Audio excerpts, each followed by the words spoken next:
మీరు ఫ్లాట్ లేదా apartment purchase చేసేటప్పుడు సేలబుల్ ఏరియా అంటే మీ ఫ్లాట్లోని యాక్చువల్ లివింగ్ స్పేస్ ఏరియా అనుకుంటున్నారా? కాదండి. Welcome to PS properties Tirupati. మీరు ఫ్లాట్ లేదా అపార్ట్మెంట్ పర్చేస్ చేసేటప్పుడు బిల్డర్ దగ్గర ఈ 3 విషయాల గురించి అడిగి ఖచ్చితంగా తెలుసుకోండి.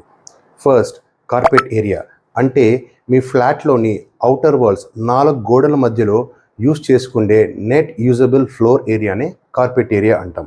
ఇందులో లివింగ్ రూమ్, బెడ్రూమ్స్, బాత్రూమ్స్ అలాగే కిచెన్స్ ఉంటాయి. ఇందులో ఔటర్ వాల్స్ యొక్క థిక్నెస్ మరియు బాల్కనీ ఏరియాస్ని ఎక్స్క్లూడ్ చేస్తాం.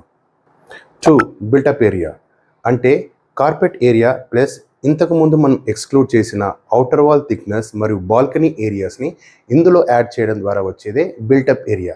ఇది దాదాపుగా 10 to 20% of the carpet area కన్నా ఎక్కువగా ఉంటుంది. So finally, super built up area or saleable area.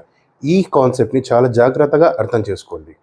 Super built up area or saleable area అంటే built up area plus common areas like lift lobbies, staircases, corridors, club houses and other అమ్యూనిటీస్లోని proportionate ఏరియాని ఇందులో add చేయడం ద్వారా వచ్చేదే saleable area.